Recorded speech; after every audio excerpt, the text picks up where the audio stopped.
All right, hello everyone. I am Solomon Lederer from Blackmatics. Today we are back with our second installment talking about tax and crypto for 2019, or I guess for the tax year 2018. This is sort of a preview for our tax event that we're having on March 6th. Over here, yeah, we got now all of this background noise, but hopefully. I didn't even. The door's open. That would explain it. It's happening live. It's happening live. That's what we want. So this is our tax event that we're having on March 6th, which is really popular last year. Obviously, the tax season is not as exciting, or the year hasn't been as exciting this year compared to last year. But today we're here with Zac McClure from TokenTax, who is going to talk about. We're going to get into some of the tax issues. There'll be a little bit of a preview of what we're going to be talking about on the 6th. I mean, you'll be joined with a few other accountants, a tax lawyer who we spoke with last week. But you're coming, I guess, more from the finance background. You're the co-founder of TokenTax. So maybe before we get started, I guess, explain what TokenTax is, and kind of, I'm sure a lot of people have heard of Bitcoin tax and kind of what you guys are doing. Yeah. That's similar or different. Yeah, we launched in 2017. We're a competitor of coin tracking or Bitcoin.tax, some of the legacy players. We know them well. Basically, what we wanted to do is build a platform that took a lot of the work out of getting your data in. So it's more of for individual taxpayers, hey, here, take all my data, TokenTax, do my gain loss report, do my taxes. We have CPAs on staff now. We've acquired an accounting firm, so we actually do full filing as well. And so you can get all of your taxes done with us. But basically, if any of you guys have used other platforms, a lot of times it's really difficult to get your data in right. You have to change the drop down to Bitcoin or Ethereum, or there are a bunch of there's missing cost basis or this and that. So we're there 24/7 on Intercom, answering your crypto tax questions. And basically it's, I had a pretty eclectic background in investment banking, Teach for America. But basically my team are a bunch of Excel wizards who know a lot about crypto tax, and they're there just fixing your data, fixing your imports, answering your questions about forks, airdrops, whatever, and even getting on the phone and helping you download your data or whatever you need. Yeah, I think that's the biggest challenge is like getting, if it's garbage in, it'll be garbage out. So obviously you need to make sure that you're getting the data in there right in the first place. But then after that, you just take the baton or just walk people through it. Yeah, exactly. There's a lot of differences. Like I know we're going to talk about some of these, but forks, that can be treated in multiple ways. The IRS hasn't given much guidance, as we all know, since 2014 when they said, hey, crypto is not a currency. It's property. You have to pay tax on it. So there's no de minimis exclusion for like really small transactions. They haven't said much since then. And a lot of people are reading into that. Oh, it's property, so it's not, not a security. So wash sale rules don't apply and things like that. And we're kind of more preaching, take a common sense approach. If selling something at a loss and immediately buying it back, does that pass the smell test? And, in the absence of any official information from the IRS, we really preach, be conservative, be consistent, and just use common sense. And that's why there's so much debate in this space. And it's really hard to be an expert because there's not a set of rules to memorize. It's sort of, you have to know all the rules for all the other assets that are similar and then make your best subjective case about why you think something should be treated one way or another. Gotcha. So yeah, you said a few things there that I kind of want to, I guess, revisit or go back to. So, and I really like what you're saying, use your common sense, because I think a lot of this, because it is so almost like up in the air or so open, and there's so many ways this can go, is like at the end of the day, you just have to apply some common sense. So let's start with what you were saying about forks, because this is something that kind of went against my common sense last year. So we had a panel, we did this last year. All the accountants, more or less, I believe it was all, they felt that when there is a fork, and of course, just to explain that just means if you're holding Bitcoin and then there was a fork in 2017 where Bitcoin forked into Bitcoin Cash. I think that was 2017, maybe it was 2016. In August 2017, yeah. Okay. Everyone who had one Bitcoin received one Bitcoin Cash, whether they did anything or not. Right. So the consensus seemed to be that itself, the getting that Bitcoin Cash coin was a taxable event because you now just got some assets that just fell into your hands. So is that, number one, do you agree with that? Is that, because to me it seems like there might be another way to look at it. Yeah, I mean, the issue with that, if it's a taxable, and again, in the absence of guidance, like in the UK, they've given some guidance, whatever, but in the US, there's a lot of ways to look at that. Is it like a stock split? If you're a miner and you were one of the people actually lobbying the Bitcoin community to make the fork, that's very different than if you're just John Smith, who has a couple Bitcoin in Coinbase, and you had no idea that there even was a fork. And all of a sudden in December, you opened your Coinbase account and there was some Bitcoin Cash in there and you didn't do anything to get that. And that's what makes it especially complicated. Most people in the US had their Bitcoin in Coinbase. Coinbase said they're explicitly not supporting the Bitcoin Cash fork. So even if you had your Bitcoin in there, to you, how is that income that you received? If you thought you were never going to get it, then you got it in December, then it had a very different price. So it's very hard to treat that consistently. But I think what you could say is, hey, it's $266 of income today. You receive it. You could say it's like mining income, whatever. You could argue that it's passive income. You could, and then when you sell it, you use that $266 of the cost basis. And so then you could have lost a little bit, you could have made a little bit, or if you treat it as a zero cost basis when you receive it, then you sell it, you pay a tax on the full gain. Either way, as long as you pay the taxes one way or the other, that's the important thing to the IRS, I think. A lot of people got confused and they said, oh, I got the Bitcoin Cash in a fork, but so when I sell it for $300, it shouldn't be a $300 gain. It should be a $34 gain. And then we would say, oh, well, then you have to report $266 income when you receive it. And they would say, wait, how does that work? Like, I didn't do anything for it. So, there's no free lunch, basically. You have to pay the taxes one way or the other, either when you got it, when you sell it. So that's the common sense thing, Right. But what about to make the argument to say that, it was always deemed that, okay, Bitcoin Cash was the extra thing or like the new thing that you got. But if, let's say, you're a real diehard Bitcoin Cash supporter and you feel like that's the real Bitcoin, and my legacy Bitcoin is that's some side asset. So essentially, you can make the argument that say, hey, I paid $300 for my Bitcoin, and now it got a new name, Bitcoin Cash, but it's the same thing. And now I am only going to pay on whatever appreciation, if it moved from 300 to whatever 400, then you're paying that $100 tax. And then of course you're right. If I now sell my legacy Bitcoin, then I would have to pay. Maybe at that point the cost basis is zero because I took the whole cost basis of the. So that's a great question. So like you're saying, all right, if I bought one Bitcoin, let's just say you said 300 or one Bitcoin for let's say.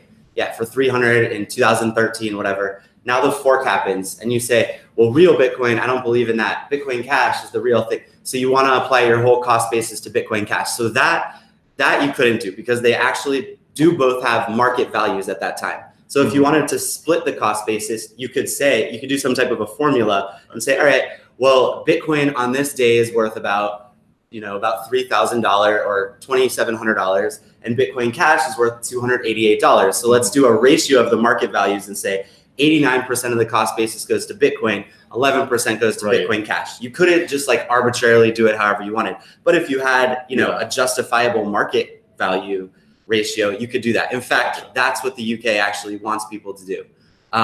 Which seems like that's the common sense. It's reasonable, but then the thing is, then like theoretically, are you going to do that for every fork that happened? For your Bitcoin Gold, for your Bitcoin Diamond, you're going to allocate, and most people don't even know. And so in my mind, consistency is also really important here, So if you treat Bitcoin Cash, and that's the only fork people really know about, as a zero cost basis, then you're fine for the other forks you're getting that you don't even know about. If you ever sell them, if you ever get anything for it, you pay you pay tax on the full gain from a zero cost basis. And to me, that seems like a pretty reasonable position. But again, now you can see why crypto taxes are so hard, and forks are like level 1. You know, it gets exponentially harder, and you can make a lot of cases. Yeah, and even to your point where you can say, you know, even just going back to sort of what may be the most straightforward approach is like when you got this new coin, it was, I think you said whatever, $265, and then I consider that to be your cost basis.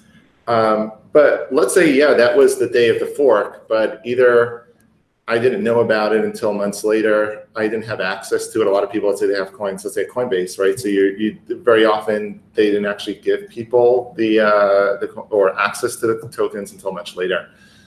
So then it also gets into all these questions of, yeah, which day do you actually consider having had the coins that they're yours? Exactly. And when you're talking about the entire community, that's why, you know, it's kind of like try to come up with things that make it easier for everyone trying to file their taxes on their own, so they don't have to pay a huge amount to an accountant. And that's why we tried to get accountants, CPAs in-house to do filing to make it affordable, because we saw how much people were paying to outside accountants who are just using our tool. But, you know, then there's the huge fairness issue. Let's just go into the future, and like every fork now, if you want to say that that's income when you receive it, well, what if you argue, all right, so I got my Bitcoin Cash on Coinbase and it was worth, let's say, $1,200 or whatever, because it had a crazy spike.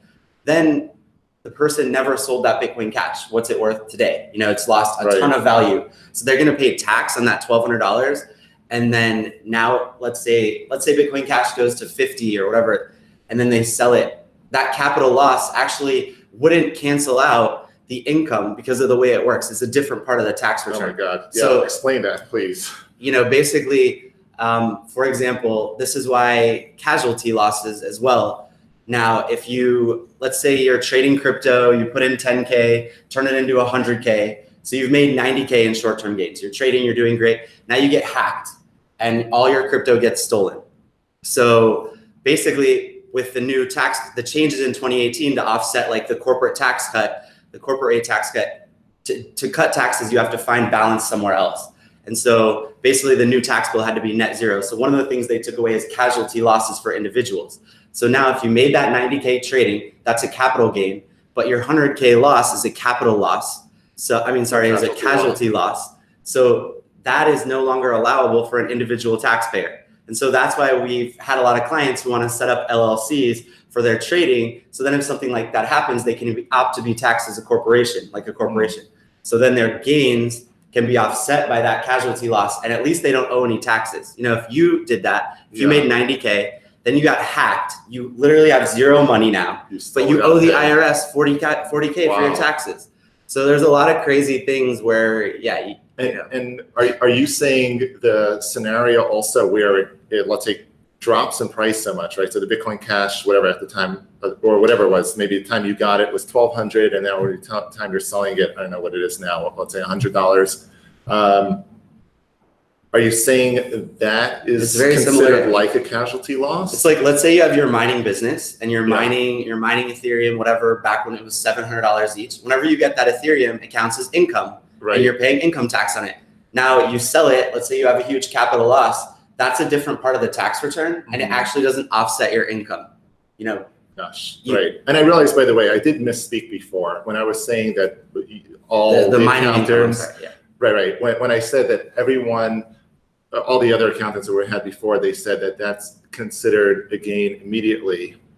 What's actually confusing at that, if you're mining, that is definitely considered income immediately. However, they did all agree that sort of the cost basis would be at the time that you got the coins, or at the time of the fork, whatever it was, which to me, again, I think there may be another way to look at it. I mean, but yeah, I know nothing about taxes. I'm just trying to use my common sense, but of course taxes doesn't necessarily follow common sense. Yeah, I mean, you know, when in the absence of exact clarity, you just have to use common sense, be reasonable, you know, and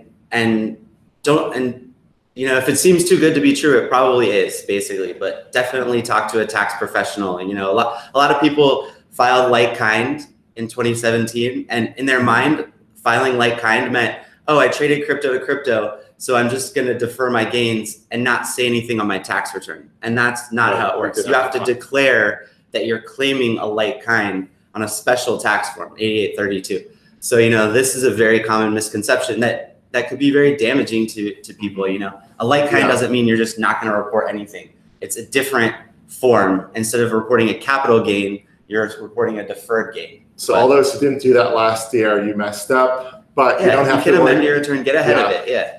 Right, that's true. You can amend your return. Although I was just going to say that no longer applies to this year because the like kind exchanges were eliminated for the 2018 tax year. Although, I don't know, I think there's some legislation to perhaps bring that back. Yeah, and I mean, 2017, it's also like a like kind exchange is typically used for homes. When you sell your home in California and move to Oregon, you have a big capital gain. If you use that money to buy a new house in Oregon, you don't pay capital gains tax on it. So, there are a lot of great attorneys and great accountants who've made positions about like kind being acceptable through 2017. But yeah, it seems like the consensus is don't even try it in 2018.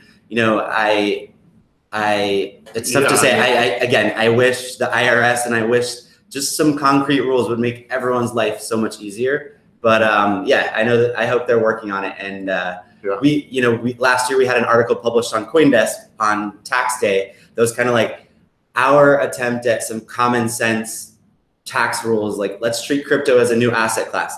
And that would be part of it. If you put your money into Binance or some exchange where there's no fiat on-ramp and you trade and you make a bunch of gains, to me, it's like before you pull the taxes out in a common sense world, before you pull anything out of there, you shouldn't have to pay taxes on appreciation that's locked up in a place where it can't ever be spent.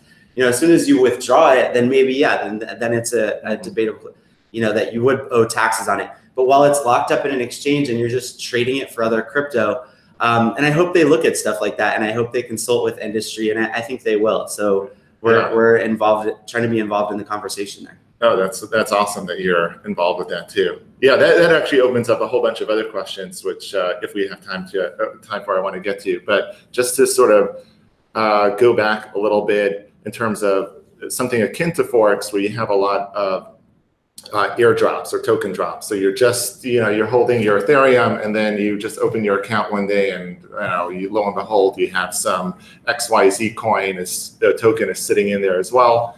Is there any, so again, I guess the position is that until you sell, you don't have to worry about anything. Well, no, or not, I don't know. Like most people, that's what most people have been doing from what I've seen is they when they sell the airdrop token, they pay the full tax on it but the other option is when you receive the airdrop, report it as income and then pay tax from that cost basis when you sell it. So you might have a loss, you might have a gain.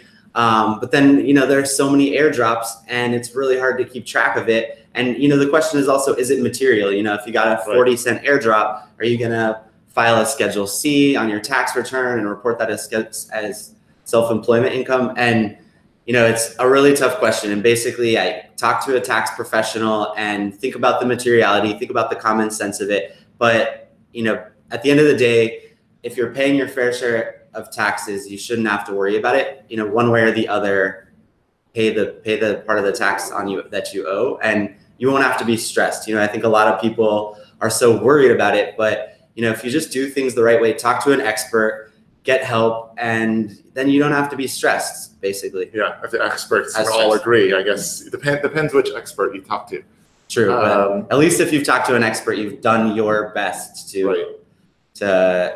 to get help on these things. And that's the unfortunate thing is what's an expert and when the experts are disagreeing. And that's why I think this panel is a great idea. And let's surface everyone's ideas and cross-pollinate them and try to come to some consensus on what are the best ways to, there are other topics that we don't talk about now because people surface their ideas and there was a consensus that coalesced around one thing, around mining is income when you receive it and you owe self-employment tax on that, et cetera. People used to disagree about that too. Right, which now I guess that's a good segue into the next thing I want to ask you about, which you mentioned before, is with staking coins. So, with mining, we know you need a lot of specialized hardware. Generally, it's a lot more industrialized. It's if you're mining, you're putting a lot of effort and time into it. But now you have these proof of stake blockchains like Tezos, and you're just running the software on maybe your home laptop. You're staking whatever you have 10,000 coins, and then over time it's just generating new ones. So is that the same as mining? Yeah, I mean, that's fascinating. And to your point, mining, you're buying rigs, you're setting them up, you're building a business, and then it's staking. There's a new startup called Eon that we're going to partner with for our clients who have Tezos. They take the Tezos, and if you guys don't know what staking is, basically, if you have Tezos, let's say you have $100,000 of Tezos, you stake it, and you can delegate someone to manage that for you, and you get 15% or 18%, and then Eon can do that for you, and they take a 5% fee, or they take a percentage fee. But basically, one, you should be doing that. I'm a personal finance nut, and I'm like, use the right credit card, open retirement accounts. There are free lunches in the personal finance world, and one of them is staking. Don't just have your Tezos sitting in a random wallet. Make sure you're getting a return on it, because 18%, 15% is really material. It's really serious. Yeah, let alone the tax. So yeah, I mean, that's the most important thing, is get your return. And you can also lend out the other crypto you have. Make your money work for you. That's why the 0.1% keep getting wealthier and wealthier as a percentage of wealth, because their money works while they sleep, and it's disconnected from the amount of hours in a day. And so anyway, sorry for the segue. No, that's the most important thing. Make your money work for you while you sleep. If you can get exactly. your money to work. Yeah, that's why I went into Teach for America. I was teaching personal finance as finance professionals go and teach about checking accounts and banking accounts, and hey, you can open one even if you're not a citizen. And here's how compounding interest works on credit cards. Here's how you have credit responsibly, just to inner city high school kids. And it's hit me like, why don't we teach this to everyone? First of all, it's crazy. And so after that, I applied to Teach for America and took a break from investment banking in the corporate world and went and taught for 3 years. Gotcha. But infused it with entrepreneurship, personal finance, stock market game. But for the taxes on staking, the big argument is it passive income or is it an actual business? And if it's passive income, you don't owe FICA tax. You don't owe self-employment tax, which can add up like 15.3%. Mm-hmm. That's a huge difference. And so the players in the industry are hiring lawyers and tax. Yeah, maybe back up a second. What is FICA tax? Sorry. And when does that apply? So let's just say you have a business repairing pools, whatever. 15.3% of your own business, you pay self-employment tax. So 7.65% is the part that your company pays. And self-employment tax is like Social Security, Medicare. It's broken up into chunks over 100 and something thousand. You don't pay part of that anymore. So again, it's complicated, but for all of you who are W-2 employees, you probably know this as the 7.65% that comes out right out of your paycheck, and your employer pays the other half. Now, when you're self-employed, you pay that both halves. That's why it's 15.3% if you're talking about a staking business. Not to get too technical here, and so if you don't, capital gains don't have FICA tax. That's why capital gain income is better than ordinary income for you from a tax perspective. And that's kind of, this goes back to forks too. Like, is a fork ordinary income, or if you sell it, is it capital gain? So, okay, but you seem to be saying that with staking, that would just be considered, or it seems more it's on the capital gain side of things. Well, as you said, it's a lot more passive. Like, right. Maybe if you have it in a wallet in Binance and Binance is doing it for you. Yeah. I don't know if that's the case, but it'd be great if some exchange did it for you and just gave you the return. Now, then really you did nothing. You literally just bought it. And to me, that's got to be passive income, but we'll see what the IRS says. Hopefully they give some guidance on it. But I can also see. Are you getting questions from clients now who are asking, like, what do I do about these, whether it's the Binance dividends or the, staking coins? Oh, definitely. And, not just clients, but also like startups in the space who are, and the big four accountants, they have we have clients who have the big four file their tax returns. So we're like kind of able to cross-pollinate ideas around, and there isn't even consensus within firms about things like this. There's a lot of internal debate, but you know, one way or the other, you're going to have to pay taxes on it. But right. The question is really, is it passive or is it more like a business that you're running? And part of that could be the effort you put in. Like not all staking coins are going to be the same. Yeah. But I'm also wondering, like, okay, when it comes down to it, all right, now, you know, they want to pay their taxes on their, let's say they want to be very, I don't know, conservative or generous, or just be like, all right, I'm just going to pay taxes on my staked coins.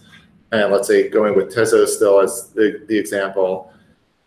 How would, like, I understand, obviously, like you have tools that integrate with exchanges and to make that process very easy, but how would somebody even start tallying up? Like, you know, they get these rewards that are coming in every few days, and it gets more complicated too, because sometimes you get these coins, but they're rewarded to you, but they're not, you're not able to even withdraw them. They need to be they need to stay staked for some period of time, for a few weeks or a month. That gets down to the core issue of like, what is income? Like when you have access, and you know, accountants could argue that forever. But and this is a PSA to the exchanges. A lot of exchanges don't actually track when you get your, you know, if you have Neo, they don't track when you get your gas. Just every once in a while you log into your account, oh, I've got 8 more gas. But they, you know, and then if you download your transaction history, it doesn't show you when you got it. You got to go search that yourself on the blockchain, try to find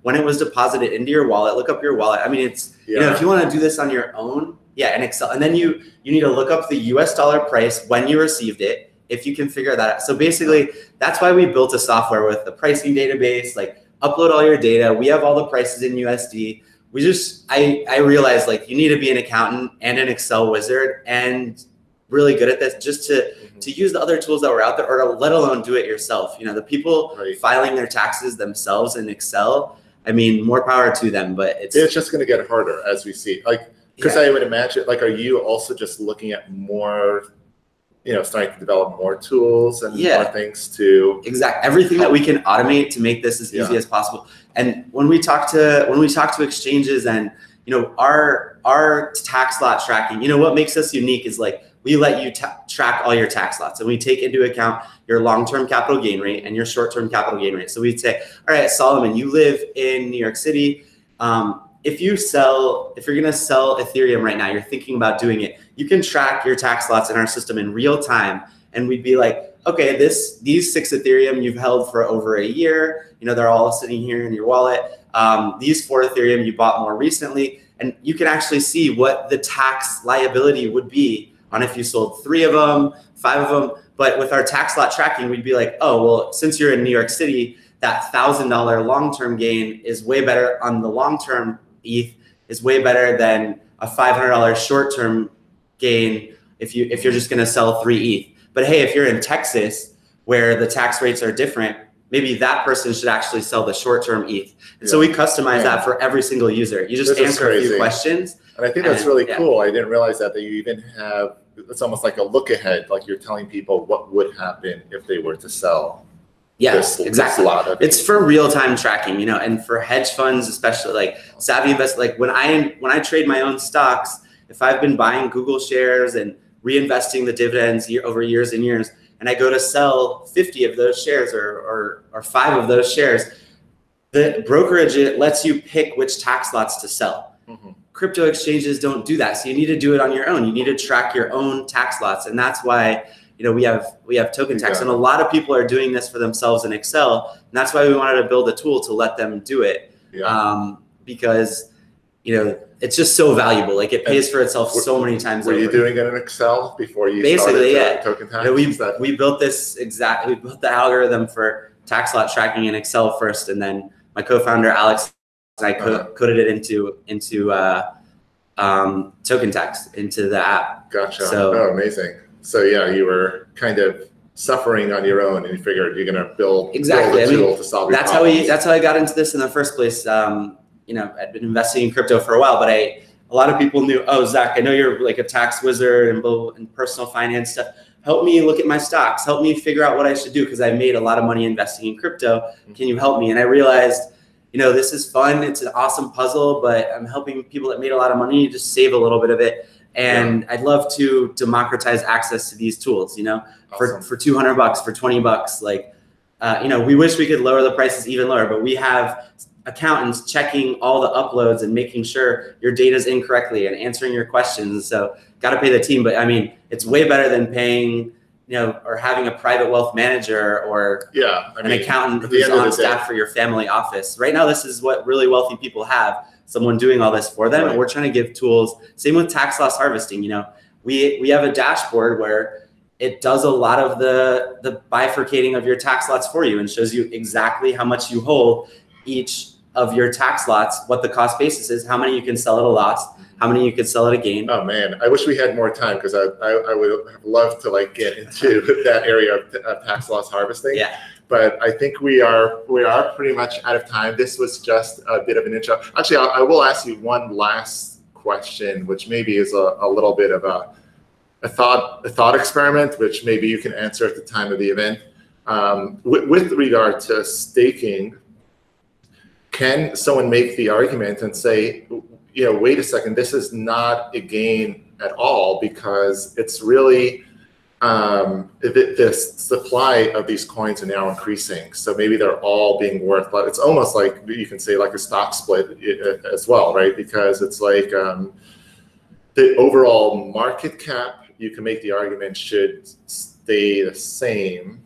The more coins there are, the less they're worth, right? So I mean, and I think that's fascinating too. And it's the same thing with inflation tokens on Stellar. And it's like, well, did the market value change? Yeah, they just issued more. It's a lot like a share dividend that didn't create value. So that's an aggressive tax position because the less taxes you pay, the more aggressive the position, I guess you could say. But yeah, like the market cap didn't increase by that dividend. It's fascinating. So there are like three real paths that you could argue. Right. We'll let you fight it out. Again, that's on March. Oh, sorry, I didn't mean to cut you off. Please. But I just wanted to say again, it will be on March 6th in New York City, Galvanize, Lower Manhattan. You can go to blockmatics.io to find the date, sign up, and of course, go to our website, blockmatics.io, where you can sign up for our newsletter, follow us on social media, all that good stuff. Any final words? Definitely think more about it. And, it also is everyone staking, does everyone get an equal, is 100% of the market staking? If not, that has other implications. But yeah, I mean, something to think about. And again, there's no, I'm just surfacing all the different ideas that I've read, that I've heard, and talking to attorneys and other accountants. Yeah, because that's definitely true. Like in these staking networks, I mean, Tezos is a good example. I think it's only like 50% of the network that's actually doing it. So at the end of the day, if you are staking, you're definitely gaining. Yeah, because you're getting, it's a redistribution of wealth, and so of the market value. So I think that in and of itself. So you probably are getting some benefit. Yeah. But if everyone's staking, that's a different. Then it's like Stellar. Well. But then Stellar is everyone have it in a wallet that gets the inflation token. So, these things that even seem very straightforward. I think I have like some Stellar coins, but have no idea. If you're getting 1% inflation. I don't think I don't know anything about it. So. No, but yeah, and please, I guess just quick shout out for TokenTax. Check us out, TokenTax.co, TokenTax.co. Intercom on the bottom right of our screen. We're always there answering questions. Real accountants checking your upload. I think we are adding a ton of value. We've helped our customers figure out crazy complicated tax situations. We have startups, we have hedge funds. We work with all sizes of investors and taxpayers, and we have CPAs who can file your taxes for you as well, and file your business tax returns. So thank you so much for having me on here. And thanks for enjoying the conversation. And I'm looking forward to having you back. It won't be me talking to you that time, but I'm excited to hear what you have to say. Perfect. Different host. All right. March 6th. Thanks, everyone.